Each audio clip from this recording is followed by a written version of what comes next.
তুই আমাকে কেন ছেড়ে যাবি বলেই ঠাস করে থাপ্পড় মেরে দেয় বাবু তার স্ত্রী বাবুনির গালে। বাবুনি গালে হাত দিয়ে বাবুকে অবাক করে দিয়ে অন্য একটি গাল বাড়িয়ে দিয়ে বলল, থামলে কেন? এই গালটাতে আর একটা মারো। শোনো বাবু, আর যাই করো, আমি তোমার কাছে আর থাকবো না। চুপ করো। তোমাকে থাপ্পড়টা দিলাম যে কথা বলার জন্য, তুমি আবারও সে কথা মুখে উচ্চারণ করছো। তো কি করব? ভালোবাসবে বলে বাবু বাবুনিকে বুকে টেনে নেয়। ভালোবাসার বিয়ে দুজনের। ভালোবেসে একজন আর একজনকে বাবু আর বাবুনি বলে ডাকে। বাবু বলল, যাই হয়ে যাক বউ, আমাকে ছেড়ে যাওয়ার কথা বলো না প্লিজ। তোমাকে ছাড়া কিভাবে থাকবো আমি? তুমি কি মনে করেছো আমিও তোমাকে ছাড়া বাঁচতে পারবো? পারবো না থাকতে, মরে যাব। এখন চলো তোমাকে খাবার বেড়ে দেই বলে বাবুকে ডেকে নিয়ে যায়। ডাইনিং টেবিলে গিয়ে দেখে বাবুর মা আগে থেকেই সব রেডি করে টেবিলে সাজিয়ে রেখেছে। এমন সময় মা এসে বলল, কি চেয়ে দেখছিস বাবা? আর বৌমা হা করে তাকিয়ে না থেকে খেতে বসো। বাবুনি বসতে বসতে বলল, মা আপনাকে কতবার বলেছি রান্না না করতে, আমি থাকতে কেন আপনি কিচেনে যাবেন? হ্যাঁ মা, বাবুনি ঠিকই বলেছে। মা হেসে বলল, কেন তোরা কি মনে করিস আমি বৃদ্ধ হয়ে গেছি নাকি আমার রান্নায় মজা নেই সেজন্য বলছিস?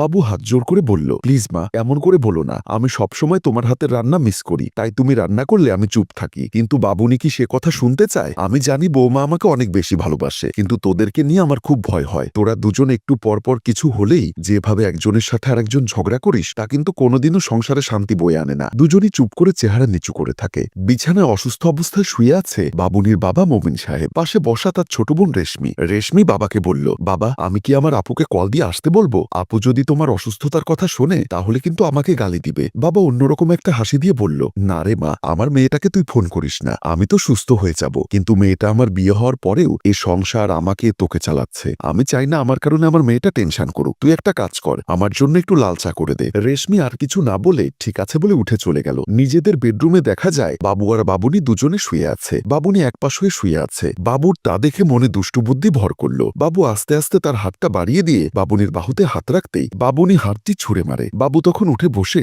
বাবুনিকে ফিরিয়ে বলল, কি হয়েছে তোমার বলো তো? তুমি তো জানো তোমার এই বুকে আমি মাথা না রাখলে আমার ঘুম আসে না। বাবু প্লিজ, আমার ভালো লাগছে না। তাছাড়া তুমি কি সত্যি বুকে মাথা রেখে ঘুমোবে নাকি? দুরু, এটা কি আর চাপিয়ে রাখার মতো জিনিস? তুমি আর তোমার সৌন্দর্য বারবার আমাকে কাছে টানে। হয়েছে, আর ঢং করতে হবে না, এসো বুকে এসো বলে বাবুকে বুকে টেনে নেয়। পরদিন অফিসে বসে আছে বাবু। সে সমাধান খুঁজছে কিভাবে বাবুনির মাথা ঠান্ডা রাখা যাবে। বাবুনির অল্পতে রেগে যাওয়ার স্বভাবটা বদলাতে হবে। তার জন্য আমার যা করার আমি করব। এমন সময় প্রিয়া এসে বাবুর ভাবনা ভাঙায়। প্রিয়া বসতে বসতে বলল, কি রে এত মনমরা হয়ে কি ভাবছিস? কই কিছু না তো। কাজ কি শেষ হলো তোর? হ্যাঁ শেষ করেই তোকে দেখতে আসলাম। ভালো করেছিস, চল একটু বাইরে ঘুরতে যাই। হ্যাঁ চল। আর হ্যাঁ বাবু, আজ আমি ফুপির বাসায় যাব, তোর সাথে আমাকেও নিয়ে যাস, যেহেতু তুইও ফুপিদের এক বিল্ডিং এ থাকিস। আচ্ছা ওকে, তুই রেডি হয়ে নে বের হওয়ার জন্য, ঘুরে ফিরে দুজনে একসাথে যাব। ওকে বলে প্রিয়া বের হয়ে যায়। বাবু উঠে বের হয়ে যায়। বাবুনি কি যেন আনতে দোকানে গিয়ে ফিরে আসার সময় দেখে বাবু একটা মেয়ের সাথে হাসি খুশিতে আসছে। সে থমকে দাঁড়িয়ে যায়। তুমি কি সত্যি খুশি? হ্যাঁ,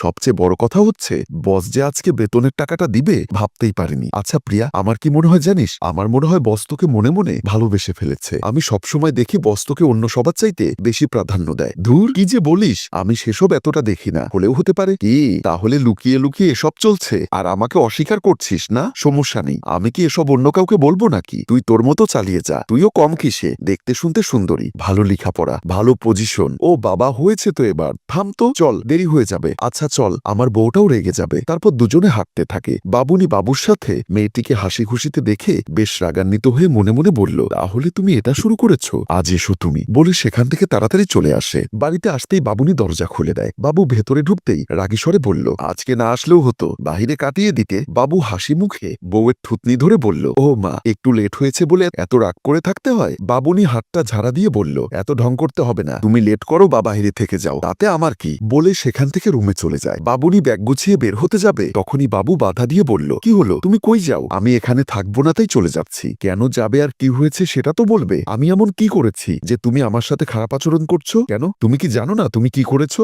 নতুন করে কি বলবো? এই তোমার অফিস করা, মেয়েদের নিয়ে হাতাহাতি আর রাস্তায় হাসাহাসি। থাকো তুমি সেসব মেয়েদের নিয়ে। ও তাহলে এই কথা, তুমি জাস্ট একটু দাঁড়াও, তারপর চলে যেও। বাবু রুম থেকে বের হয়ে যায়। বাবুনি হা করে চেয়ে আছে। বাবু তার মাকে নিয়ে রুমে আসে। বৌমা, নিজের স্বামীর সাথে অন্য একটা মেয়েকে দেখলে সকল বউয়েরই খারাপ লাগে, তোমারও লাগবে, সেটা স্বাভাবিক। কিন্তু সেই মেয়েটির জানা উচিত ওই মেয়েটিকে যে তার স্বামীর সাথে চলাফেরা করছে। মা, আপনি কি বলছেন? আমি কিছুই বুঝতে পারছি না। তুমি বাবুর সাথে রাস্তায় যে মেয়েটিকে দেখেছো, সেই মেয়েটির নাম হচ্ছে প্রিয়া। সে ছোটবেলা থেকেই বাবুর সাথে লেখাপড়া করে একসাথে বড় হয়েছে। বলতে পারো তারা দুজন ভালো বন্ধু। পরিশেষে তারা এক কোম্পানিতে চাকরি করে। তাদের বন্ধুত্বের কথা অফিসে এবং বাড়িতে সবাই জানে। বাবু অফিস ছাড়া প্রিয়ার সাথে তেমন কথা বলে না, কারণ তোমার কানে যদি এসব কথা আসে শুধু তুমি কষ্ট পাবে বলে। তুমি শুধু শুধু আমার ছেলেটাকে ভুল বুঝে এমন করছো। তারপরেও যদি তুমি চলে যাও আমি বাধা দিব না। মা এসো। আমি চলে যাব মানে? আমি কোথাও যাচ্ছি না। আমি যে তোমাকে ছাড়া থাকতে পারবো না তা তুমি খুব ভালো করেই জানো। তার মানে তুমি যাবে না? মা আমি জানতাম বাবুনি আমাকে ছেড়ে যাবে না বলেই বাবুনিকে বুকে জড়িয়ে নেয়। মা তা দেখে গলায় খোকর দিয়ে বলল,